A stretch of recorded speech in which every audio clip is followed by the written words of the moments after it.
Okay, so you've seen this symbol everywhere, right? On posters, in movies, maybe even as a tattoo. But it is so much more than just a cool design. It's actually a key, a system for understanding the hidden patterns of the universe and our own lives. Today, we're not just looking at a symbol. We're going to unlock a system for seeing the world in a completely new way. I mean, what if this wasn't just some dusty, ancient philosophy? What if it was a practical guide you could use to make better decisions, maybe improve your health, and just navigate your world a little more effectively?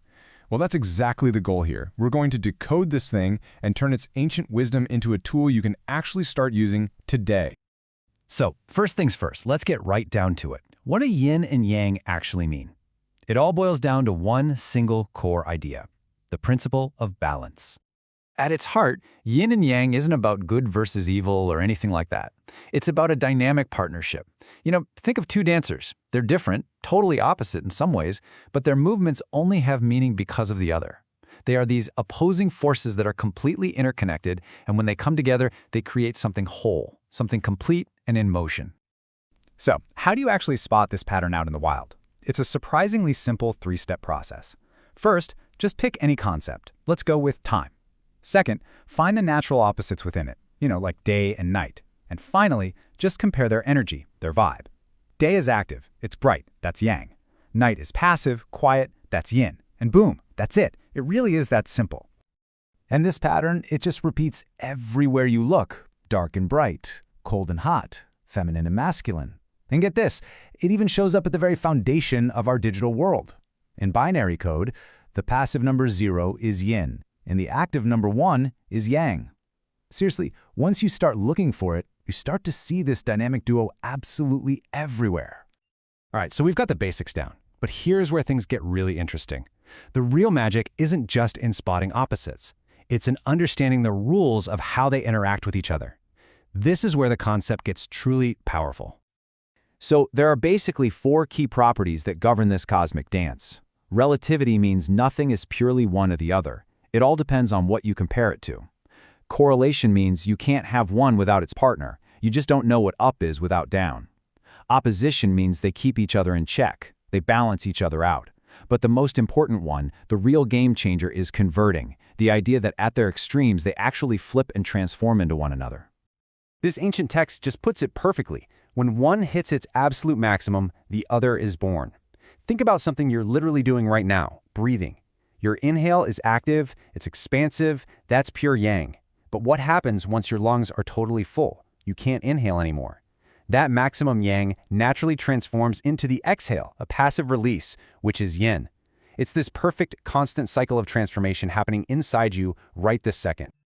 Okay, so we have these 2 fundamental forces, our basic ingredients. But what happens when we start layering them? Well, that's when we move from a simple duality to a complete map of reality, the Bagua. Now, to build this whole system, we need a visual language. And honestly, it could not be simpler. It all starts with just 2 little marks. Yang is a solid, unbroken line. Yin is a broken line. That's it. That's the entire alphabet. And from these 2 little characters, a whole universe of meaning is about to be constructed. So how do we get from just 2 lines to a full system? It's this beautiful, totally logical progression. You start with the 2 baselines, one yin and one yang. Then you place another line on top of each of those, creating 4 unique pairs. You do it one last time, adding a 3rd line to each of those pairs. And just like that, from a simple process of stacking, the 8 fundamental trigrams of the Bagua just emerge. And here they are, the whole family, the 8 fundamental building blocks of reality. As you can see, each of these trigrams has a name, and it represents a core concept, everything from natural forces to family roles. So for example, look at the top one, Qian, 3 solid yang lines. That represents pure creative force, like heaven or a father. And its perfect opposite is at the bottom, Kun, 3 broken yin lines, representing the receptive, yielding force of the earth or a mother. Each and every trigram tells its own story. Now hang on, because this is where the system reveals its true genius. The Bagua isn't just one fixed map, it's 2. Think of it like having both a psychological profile for your inner world and a GPS for navigating the outer world. It's brilliant. So on one hand, you have the before heaven map. This one represents the ideal state, the perfect blueprint of reality where everything is in perfect, harmonious balance. This is the map for understanding our internal world. Then you've got the after-heaven map. This one represents the world as we actually experience it, dynamic, messy, and constantly changing. This is the practical map used for things like Feng Shui, for aligning our physical space with natural energies. So how does this actually help us? Well, let's take the before heaven map. This is wild. It connects the head, which is represented by Qian, with the stomach, represented by Kun. And in doing so, it reveals this hidden relationship. I mean, have you ever noticed that when you're incredibly stressed out, stuck in your head, you get a stomachache? That's the imbalance in this hidden pair literally manifesting physically in your body. Now, the after heaven map is all about our external world. This is the foundation of Feng Shui. Each direction in your home or your office corresponds to a different aspect of your life. So as you can see here, the northwest relates to leadership, while the southeast is tied to wealth and growth. The idea is that by understanding this map, you can arrange your physical space to better support the goals you actually want to achieve. But this system, it's not just about, where to put your couch or why your stomach hurts. It goes so much deeper. It's a profound philosophy for living. The great philosopher Lao Tzu saw within each of these trigrams a timeless lesson for how to live a more balanced, more effective life. Take the trigram from mountain, which embodies stillness and stopping. The wisdom here is so simple, but man, is it profound. Know when to stop. Pushing an idea, a project, or even an argument past its natural peak, that just leads to decline. Knowing when to pause isn't weakness. It's the strategic wisdom that prevents a collapse. Then you've got the wind trigram, Zun. This one teaches the power of being soft.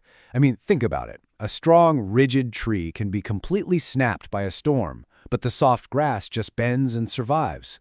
Lao Tzu pointed out that when we're born, we're soft and flexible. It's only with death that rigidity comes. True strength, real endurance, comes from being adaptable and soft. And finally, the trigram for the lake. This one teaches openness and joy.